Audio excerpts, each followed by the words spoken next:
జరిగింది sir. So వీళ్ళందరూ కూడా మీతో మాట్లాడటానికి ఆనందం పంచుకోవడానికి సంక్రాంతి కానుగా వీళ్ళందరి అకౌంట్లోకి మరి డబ్బులు 356 కోట్ల రూపాయలు అవటం, అలాగే అభివృద్ధి కార్యక్రమం కూడా స్టార్ట్ అయిన ఉద్దేశంతో కొంతమంది మీతో ఉత్సాహంగా మాట్లాడటానికి కూడా రెడీగా ఉన్నారు సార్. వాళ్ళతో ఒక్కసారి మనం వాళ్ళ ఆనందం పంచుకుంటామని చెప్పి అంటున్నారు కాబట్టి ఒక్కసారి ఈ నిర్వాసితులు ప్రాజెక్టు పునరావాస నిర్వాసితులు మీతో ఒక్కసారి మాట్లాడటం వలసిందిగా కోరుతున్నాం సార్. మొదటగా అమ్మ ఒకసారి ఎవరు మాట్లాడు.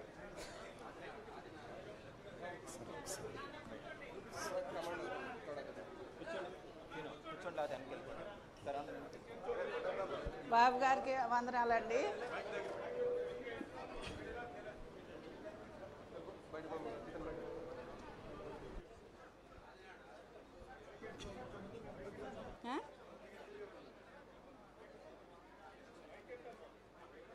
పెట్టుకుంటా సార్. నారా చంద్రబాబు నాయుడు గారికి ధన్యవాదాలండి. నా పేరు పరిటాల వరలక్ష్మి అండి. మాది కుక్కునూరు మండలం, కుక్కునూరు గ్రామం అండి. మాకు మా సంక్రాంతి కానుకగా మాకు 6,36,000 పడ్డాయండి ఏ బ్లాక్లో. మాకు అన్నీ మంచిగా సంతోషంగా ఉంది. గత ప్రభుత్వంలో కూడా మేము వీళ్ళని మన వాళ్ళందరినీ పెంచడం తప్ప, జిరాక్స్ మిషన్లు పెంచడం తప్ప ఏం లేదు. భూములు అప్పుడు కూడా మీరు మాకు మంచిగా చేశారు. మాకు 10,80,000 ఇస్తానన్నారు, ఇచ్చారు సార్. మాకు భూమికి 10,80,000 ఇస్తానన్నారు, భూమికి ఇచ్చారు సార్.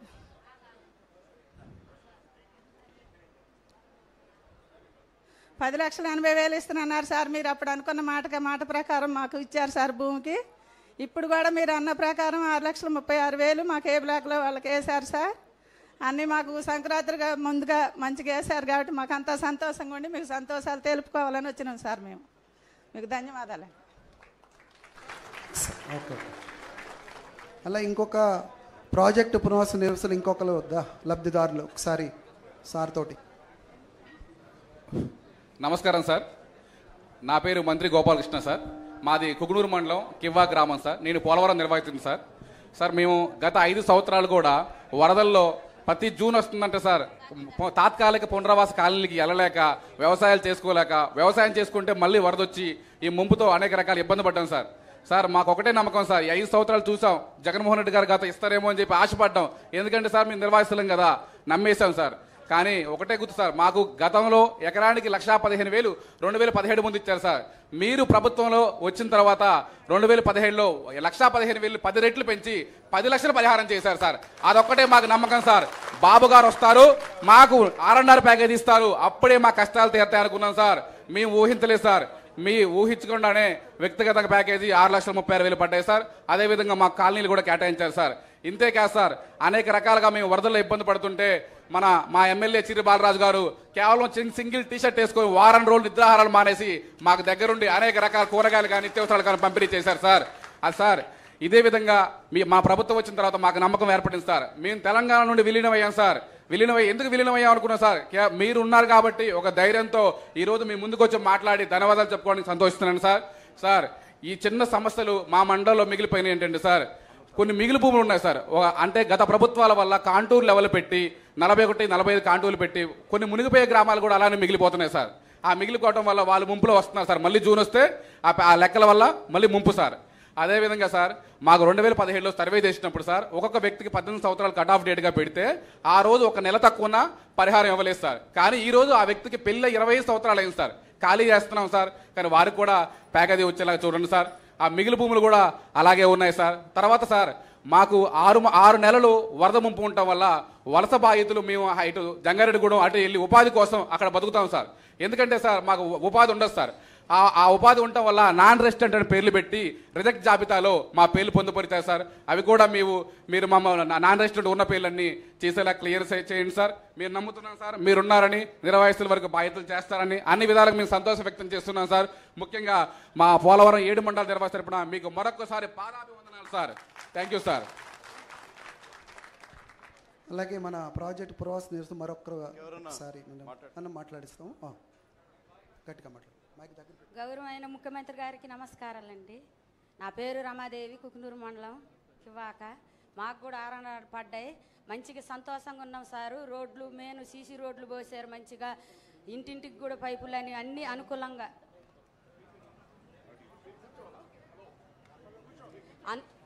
అన్ని తార్ రోడ్లు కూడా మంచిగా పోసుకుంటూ వస్తున్నారు సార్. ఇన్ని సంవత్సరాలు కూడా 5 సంవత్సరాలు కూడా మేము ఆ గోతులల్లా చాలా ఇబ్బంది పడ్డాం సార్. అసలు ఏమీ కూడా లేదు. ఇప్పుడు సీసీ రోడ్లు పోసుకుంటూ వస్తున్నారు. మంచిగా ఆర్ఆర్ ప్యాకేజ్ పడ్డది అనుకూలంగా. అందరూ కూడా మేమందరం కూడా సంతోషంగా ఉన్నాము. మన ప్రభుత్వం వచ్చిందన్న ధైర్యంతో అసలు మేమైతే ఎంత ఉత్సాహంగా ఉన్నామంటే సార్ అసలు మామూలుగా లేము సార్. ఇన్ని సంవత్సరాలు కూడా మేము ఒక మహిళలు అయ్యి ఒక డోగ్రా సభ్యులు అయ్యి ఎంతో ఇబ్బంది పడి సార్ అసలు మేము మా కష్టాలు ఎవరికి చెప్పుకున్నా కూడా పట్టించుకునే వాళ్ళు కాదు. ఇప్పుడు మన కష్టాలు తీరవటానికి మన ఇంటి ముందే ఉన్నట్టు అనిపిస్తుంది సార్ మాకు. మీరు వచ్చిన కాడి నుంచి అసలు ఎంతో ఉత్సాహంగా ఉంది సార్ మాకైతే. అలాగే మాకు గోదావరి వచ్చినాక కూడా 5 రోజులు పోయిన గతం ప్రభుత్వం ఉన్నప్పుడు 5 రోజులు ఉన్నాం సార్. ఎంతో ఇబ్బంది పడ్డాం. ఇంతలోతు బురదలో కూడా ఉన్నాం సార్. అసలు మేము మమ్మల్ని పట్టించుకున్న ప్రభుత్వం లేదు.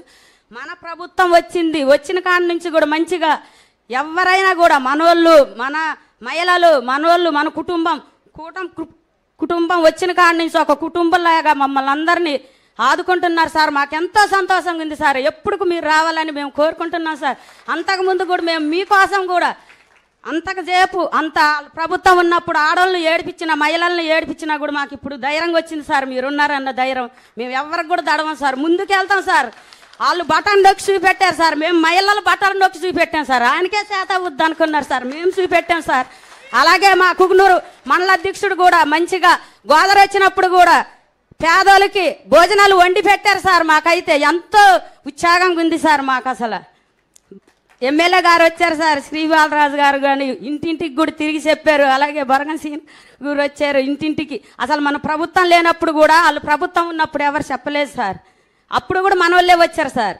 ఇప్పుడుకైనా మన వాళ్ళే ఉన్నారన్న మాకు ధైర్యంతో మేము ఎవరికి కూడా దడవం సార్.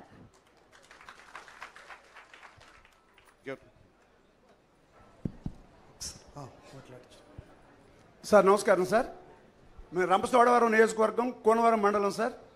2022 గోదావరిలప్పుడు మీరు ఎటపాక మొదలుకొని విఆర్పురం 3 మండలాలు నిట్ట ఎండలో మా కోసం ఎంతో చేశారు. బాబు మా కోసం ఉన్నారని చెప్పి ప్రతి ఒక్కడు మీరిచ్చినటువంటి స్ఫూర్తితో మేము తెలుగుదేశం పార్టీని గెలిపించుకోవడం జరిగింది.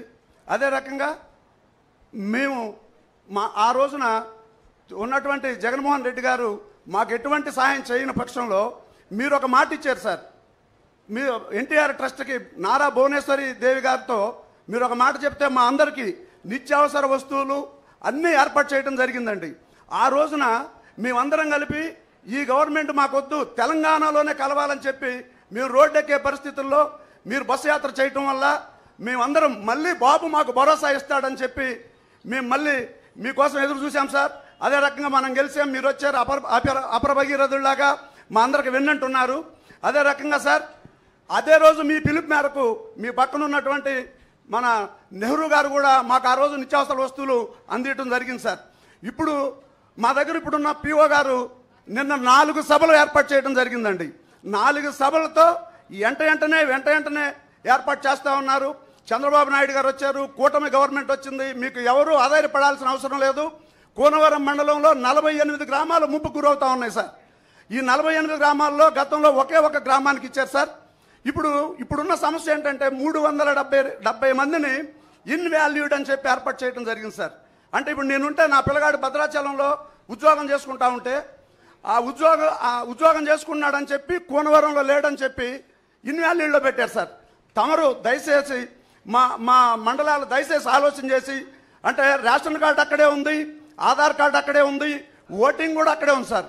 కానీ ఒకే ఒక కారణం మీద కొంచెం మాకు ఇన్వాల్యూడ్లో పెట్టారు సార్. మా పిఓ గారు చాలా యాక్టివ్గా ఇప్పుడు నిన్న మొన్న చాలా యాక్టివ్గా పనిచేస్తూ ఉన్నారు సార్.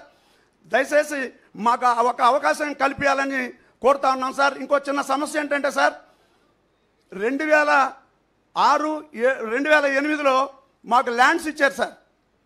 అందులో సగం ల్యాండ్ పోలవరం పట్టినట్టయితే, ఒక 5 ఎకరాల ల్యాండ్ ఉంటే సగం ల్యాండ్ పోలవరం పట్టినట్టయితే ఇంకొక 2.5 ఎకరాలు మిగిలిపోతా ఉంది సార్. ఆ మిగిలిపోయే భూమిని కూడా పరిగణలో తీసుకోవాలని కోరుతున్నాం సార్. ఇంకొకటి అసైన్మెంట్ ల్యాండ్ అనేది ఒకటి ఉంది sir. Assignment land non tribal అందరూ చేసుకుంటా ఉన్నాం సార్. వాళ్ళకు కూడా మీరు మాకు దయచేసి మేము సర్వం త్యాగం చేసేవాళ్ళం కాబట్టి మీరు మా శ్రేయోభిలాషగా ఆలోచిస్తారు కాబట్టి అది కూడా మాకు అవకాశం కల్పించాలని కోరుతున్నాం సార్. అదే కుకునూరు మండలం, ఎలేర్పాడు మండలాల్లో అసైన్మెంట్ ల్యాండ్ కూడా తమరే ఇచ్చారు సార్. ఇప్పుడు మాకు కూడా అది ఇవ్వాలని మనస్ఫూర్తిగా కోరుతున్నాం సార్. నమస్కారం సార్. Thank you sir. అలాగే ఇప్పుడు పోలవరం ప్రాజెక్టు పునరావాస నిర్వాసితులను ఉద్దేశించి మన భారీ నీటిచల శాఖ మాధ్యులు డాక్టర్ శ్రీ నిమ్మల రామానాయుడు గారిని అలాగే మన ముఖ్యమంత్రి, ప్రీతమ ముఖ్యమంత్రి వారు మీ అందరిని ఉద్దేశించి మీరు ఎంత హ్యాపీగా ఉన్నారో చూడటానికి వచ్చి మీతో ముఖాముఖి తెలుసుకున్నారు. సో మన అపర భగీరథులు ఈ పోలవరం ప్రాజెక్టు కంప్లీట్ చేయడానికి వచ్చిన మన ప్రీతమ ముఖ్యమంత్రి గారు మీ అందరితో ప్రసంగిస్తారు.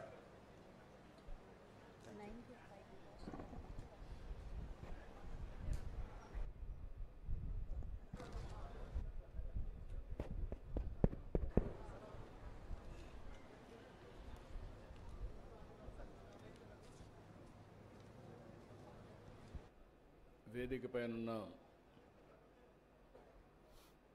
గౌరవ సహచర మంత్రివర్గ సభ్యులు కొద్దిగా సౌండ్ పెంచి, మైక్ కొద్దిగా సౌండ్ పెంచి, శ్రీ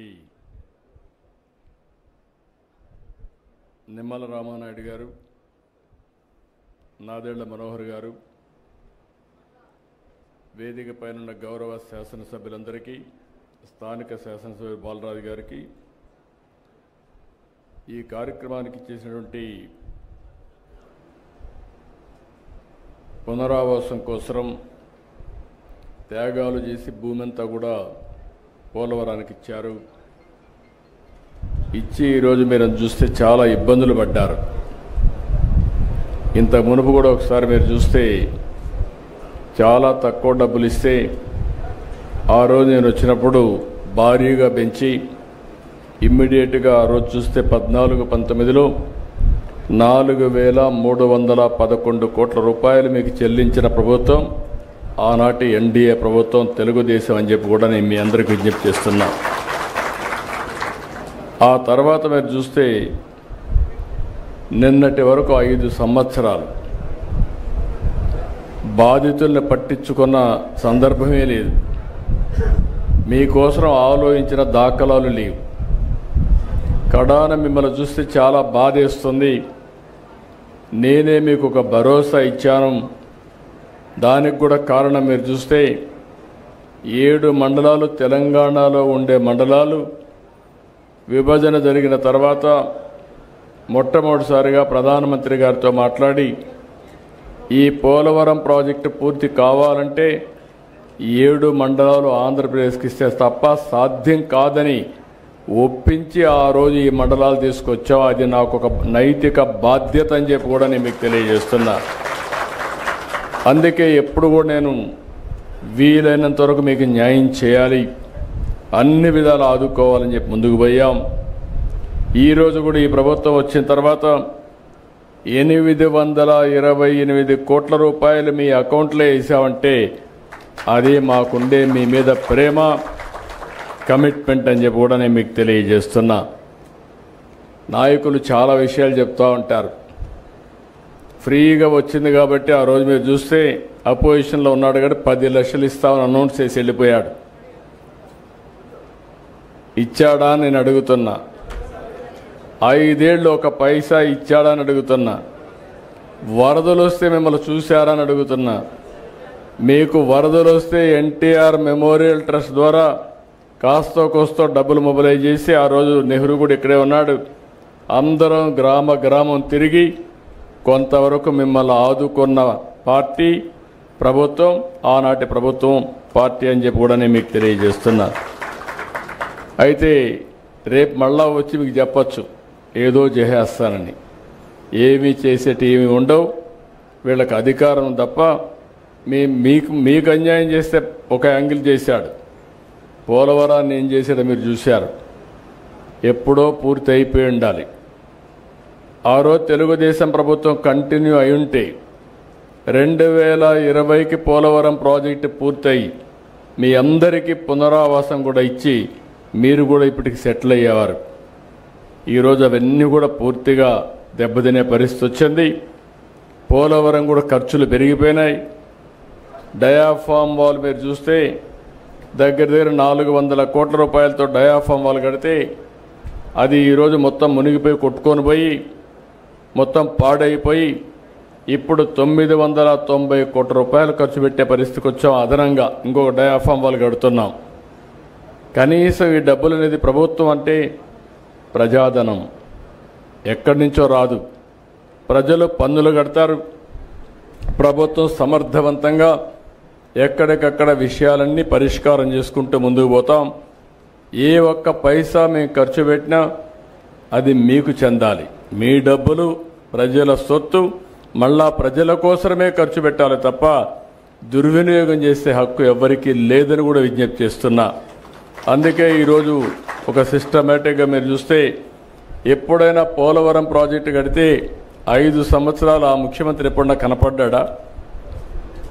అంటే రాకపోతే ఏ విధంగా అవుతాయని అడుగుతున్నాను. నేనైతే 5 సంవత్సరాల్లో 33 సార్లు వచ్చా. సోమవారాన్ని పోలవరం చేసుకున్నాను. ప్రాజెక్టు పూర్తి కావాలి, దీనివల్ల రాష్ట్రం లాభం పొందాలి, నష్టపోయిన రైతాంగానికి పునరావాసం కూడా కల్పించాలి, పేదవాళ్లకు పునరావాసం కల్పించాలనే ఉద్దేశంతోనే R&R ప్యాకేజీ కానీ ఇవన్నీ ఆ రోజు తీసుకొని ముందుకు పోయాం. ఇంకొక పక్కన మీరు ఒకసారి చూస్తే ఆ రోజు మొదటి దశలో భాగంగా 49 పునరావాస కేంద్రాలు 2025కు పూర్తి అవుతాయి. ఇంకో పక్క ఆ రోజు కట్టినటువంటి ఇండ్లు కూడా మధ్యలో ఆపేస్తే దానికి కూడా రేట్లు పెరిగిపోయి అదనంగా భారం పడే పరిస్థితికి వచ్చింది. ఏదేమైనా 49 గ్రామాలు ఉన్నాయి. 17,717 పీడిఎఫ్లు ఉన్నాయి. ఇవన్నీ కూడా ఎంత తొందరగా వీలైతే అంత తొందరగా చేయడానికి ముందుకు పోతాం. ఇప్పుడే మిత్రులు ఒక విషయం చెప్పారు, కొంతమంది పేర్లు కూడా డిలీట్ అయినాయి, బయట పోతే అవన్నీ కూడా ఇవ్వడం లేదని చెప్పి అడ్మినిస్ట్రేషన్కి చాలా స్పష్టంగా ఆదేశాలు ఇస్తున్నా. జెన్యూన్గా ఉండే ప్రతి ఒక్క పైసా కూడా మీకు పే చేస్తాం, ఎక్కడ దానికి అనుమానం అవసరం లేదు. కానీ అదే సమయంలో కొంతమంది మోసం చేసే వ్యక్తులు కూడా ఉంటారు. అలాంటి వాళ్ళ పట్ల అప్రమత్తంగా ఉండండి. ఇది గవర్నమెంట్ ఆఫ్ ఇండియా ఇచ్చే ప్రాజెక్టు. డాక్యుమెంటరీ ఎవిడెన్స్ కరెక్ట్గా లేకపోతే మనం కానీ ఎక్కడన్నా అన్నీ బాగా జరిగి ఒక చిన్న విషయంలో ఎక్కడన్నా తప్పు జరిగినా అది టెక్నికల్గా కావచ్చు, లేకుంటే ఏ విధంగా తప్పు జరిగినా మళ్ళా మనందరికీ చెడ్డ పేరు వస్తుంది, ప్రాజెక్టుకే ప్రమాదం వస్తుంది. ఈ విషయం మీరు గుర్తుపెట్టుకోవాల్సిన అవసరం ఉంది. 5 సంవత్సరాలు ప్రాజెక్టు డబ్బులు ఖర్చు పెట్టలేదు, వచ్చిన డబ్బులు డైవర్ట్ చేశారు. దానివల్ల మీరు చూస్తే ఈరోజు పునరావాస కార్యక్రమాలన్నీ మళ్ళీ కొత్తగా టెండర్లు పిలిచాం. ఈరోజు సిమెంట్ రేటు పెరిగింది, ఖర్చులు పెరిగాయి, ఎప్పటికప్పుడు ఇన్ఫ్లేషన్ ఉంటుంది. మళ్ళీ అదనంగా 500 కోట్ల రూపాయల ఖర్చు అయింది. అంటే ప్రాజెక్టు వల్ల సకాలంలో పూర్తి అయి ఉంటే మీరు కూడా జీవితాల్లో సెటిల్ అయ్యేవారు. ఈ నీళ్లుగానుంటే వ్యవసాయం బాగా జరిగేది, అదనపు ఆయకట్టు వచ్చేది, ఆదాయం పెరిగేది. ఇంకొక పక్కన హైడల్ ప్రాజెక్ట్ మీరు చూస్తే పవర్ జనరేషన్ కోసం పెట్టింది, బాగా లేట్ అయింది కాబట్టి దగ్గర 2,500 కోట్ల రూపాయలు ప్రభుత్వానికి వచ్చే ఆదాయం పోయింది. ఇంకొక పక్క అదనపు భారం పడే పరిస్థితికి వచ్చింది. ఇలాంటి చాలా సమస్యలు వచ్చాయి. ఏదేమైనా ఒకటే హామీ ఇస్తున్నా, 2027కి పునరావాసం పూర్తి చేయాలని ఒక సంకల్పంతో ముందుకు పోతున్నాం. కానీ వీలైతే ప్రాజెక్టు నీళ్లు వదిలిపెట్టే ముందే మీ అందరికీ పునరావాసం ఇచ్చి తర్వాత ప్రాజెక్టు నీళ్లు వదిలిపెడతామని చెప్పి కూడా నేను మీకు తెలియజేస్తున్నా. అందుకనే ఒక టార్గెట్ పెట్టుకొని 2027 డిసెంబర్కి ప్రాజెక్టు పూర్తి అయ్యుంటే 2026 డిసెంబర్కి మీ అందరికీ పునరావాసం కల్పించే కార్యక్రమానికి శ్రీకారం చుట్టమని ఆఫీసర్లందరినీ కోరుతున్నా.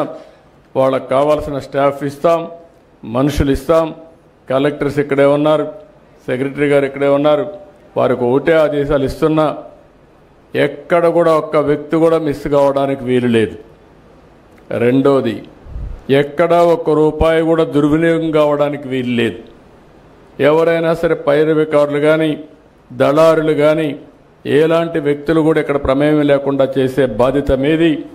ఇంకొక విషయం కూడా మీరు గుర్తుపెట్టుకోవాల్సింది, వీళ్ళందరికీ పునరావాసం కల్పించిన తర్వాత కూడా మనకు ఒక బాధ్యత ఉంది. వీళ్ళకు ఆదాయం పెంచే మార్గం, వాళ్ళకు జీవన ప్రమాణాలు పెరిగేదానికి ఏమేం చేయాలనో అవన్నీ కూడా ఇవ్వాల్సిన అవసరం ఉంది. దానికి కూడా ఒక కార్యక్రమం తయారు చేయండి. అది కూడా మనం చేస్తామని చెప్పి మీ అందరికీ తెలియజేసుకుంటూ మళ్ళీ మీ అందరిని ఒకటే కోరుతున్నా, బ్రహ్మాండంగా సహకరించారు. ఇది ఒక చరిత్ర. పోలవరం ప్రాజెక్టు పెద్ద ఆంధ్రప్రదేశ్ రాష్ట్రానికే జీవనాడి. ఈ ప్రాజెక్టు పూర్తి చేసుకోగలిగితే రాష్ట్రం బాగుపడుతుంది. దానికి త్యాగం చేసిన మీకు కూడా న్యాయం చేయాల్సిన బాధ్యత ప్రభుత్వం పైన ఉందని మరొక్కసారి మీకు తెలియజేసుకుంటూ మళ్ళీ మిమ్మల్ని అందరినీ కోరుతున్నా, మీరు ఏమి ధైర్యంగా ఉండండి.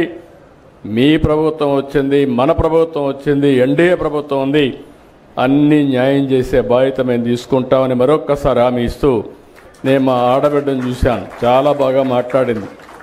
మనస్ఫూర్తిగా అభినందనలు. అందరూ మారిగా మాట్లాడేది నేర్చుకోవాలి. మంచిని మంచిగా మీరు చెప్తే మంచి ఇంకా ఎక్కువ జరుగుతుంది. అట్లా కాకుండా మంచి చేసిన వాళ్ళకి సహకరించకపోయినా అది తప్పే అవుతుంది. ఆ విషయం మీరు గుర్తుపెట్టుకోవాలి. కృతజ్ఞత అనేది మన సాంప్రదాయం, మన వారసత్వం కూడా. ఈరోజు మీరు చూస్తే ఏ ప్రభుత్వం కూడా 5 ఏళ్లు పరిపాలించిన ప్రభుత్వం ఒక పైసా ఇవ్వకపోతే వచ్చిన 9 నెలల్లో ప్రాజెక్టు కట్టడమే కాదు, పునరావాసం చేయాలి, బాధితులను ఆదుకోవాలని 828.25 కోట్లు ఎక్కడ ఒక్క పైసా అవినీతి లేకుండా, దళారీ వ్యవస్థ లేకుండా మీ అకౌంట్లో డబ్బులు వేసిన ప్రభుత్వం ఈ ప్రభుత్వం అని చెప్పి నేను మీకు తెలియజేస్తున్నా. ఇది ఎల్లప్పుడూ కూడా మీరు గుర్తుపెట్టుకోవాల్సిన అవసరం ఉంది. ఇప్పుడు దళారులు లేరు, మధ్యవర్తులు లేరు, దొంగలు లేరు, మోసాలు చేసేవాళ్ళు లేరు, మాయ మాటలు చెప్పేవాళ్ళు అసలే లేరు. చేసే పని చెప్తాం, చేసి చెప్పడమే కాకుండా చేసి చూపిస్తామని మరొక్కసారి మీ అందరికీ హామీ ఇస్తూ, ఈరోజు గిరిజనులు ఉన్నారు ఇక్కడ. ఎక్కువ త్యాగం చేసింది గిరిజనులే త్యాగం చేశారు. నిన్న కూడా నేను సమీక్ష చేస్తే మైదానంలో ఉండే వాళ్ళకంటే ఎక్కువ ఆదాయం పెరిగింది నేను వచ్చిన తర్వాత. ఎవరికి పెరిగిందంటే ఈ గిరిజనులకే పెరిగింది. పాడేరు కానీ, అరకు కానీ మొత్తం కూడా అన్ని ప్రాంతాలకు న్యాయం జరిగింది. మొన్నే ఒక మాట చెప్పాను, ఇండ్లు కట్టే కార్యక్రమంలో కూడా గిరిజనులందరికీ 75,000 రూపాయలు అదనంగా ఇచ్చి మీకు ఇండ్లు కట్టించే బాధ్యత తీసుకున్నాం. ఇది మాకు మీ పట్లుండే అభిమానం, ప్రత్యేకమైన శ్రద్ధ అని చెప్పి కూడా నేను మీకు తెలియజేసుకుంటూ మరొకసారి ప్రతి ఒక్క గిరిజనులకు విజ్ఞప్తి చేస్తున్నా, ఈ ప్రభుత్వం మీ ప్రభుత్వం, తప్పకుండా ఆదుకుంటాం. ఐటీడీఏ ప్రాజెక్టులున్నాయి. ఇంకో పక్క ఈ పోలవరం ప్రాజెక్టు పునరావాసం ఏదైతే ఉందో బాధితులు ఉన్నారో మీ మీద ప్రత్యేకమైన శ్రద్ధ పెడతామని మరీ చెప్తూ అందరికీ నమస్కారాలు, ధన్యవాదాలు. Thank you. నమస్కారం.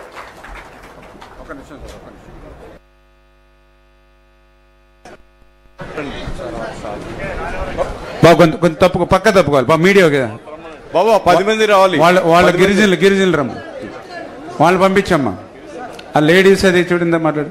గిరిజనులు అశోక్, మల్లిశెట్టి నాగేశ్వరరావు, నూపాల్ శ్రీరాములు, కోటగిరి సత్యనారాయణ, పులి శ్రీను, పిలిచిన కొంచెం వెనక్కుంటున్నాం బాబు.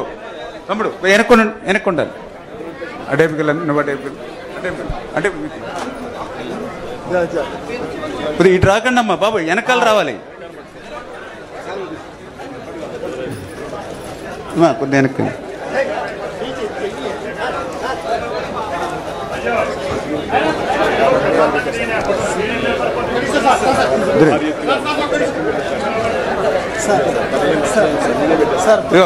అది బోర్డు ఏదమ్మా, బోర్డు. ఒక నిమిషం సార్, ఒక్క నిమిషం. బోర్డు తీసుకెళ్తా. బోర్డు నీ దగ్గర పెట్టుకున్నా. బోర్డు అది అన్ని తెచ్చుకోకుండా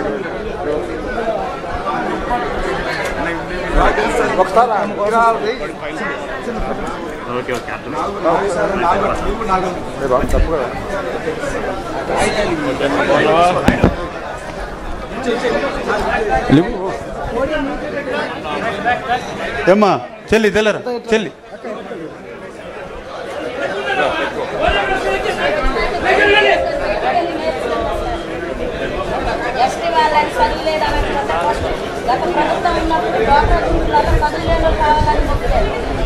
సార్ వల్లే మమ్మల్ని తెలుగు రాని వాళ్ళం, బయటికి రాని వాళ్ళం, ఎస్టీ వాళ్ళం మమ్మల్ని మెయిన్ చదువు లేని వాళ్ళు ముందుకు రావాలని సార్ అప్పుడు కోరుకున్నారు.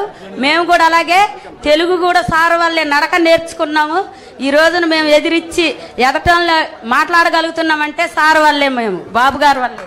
నువ్వు ఉపన్యాసం కూడా బాగా నేర్చుకున్నావమ్మా, చాలా బాగా మాట్లాడుతున్నావమ్మా, చాలా బాగా మాట్లాడుతున్నావు. ఓకే అమ్మా, గుడ్. పెట్టారు మాకు ఆ పథకాలు సార్ ఉన్నప్పుడే పెట్టారు. రాత్రి బళ్ళు అవి జరిగింది. ఓకే ఓకే అమ్మా.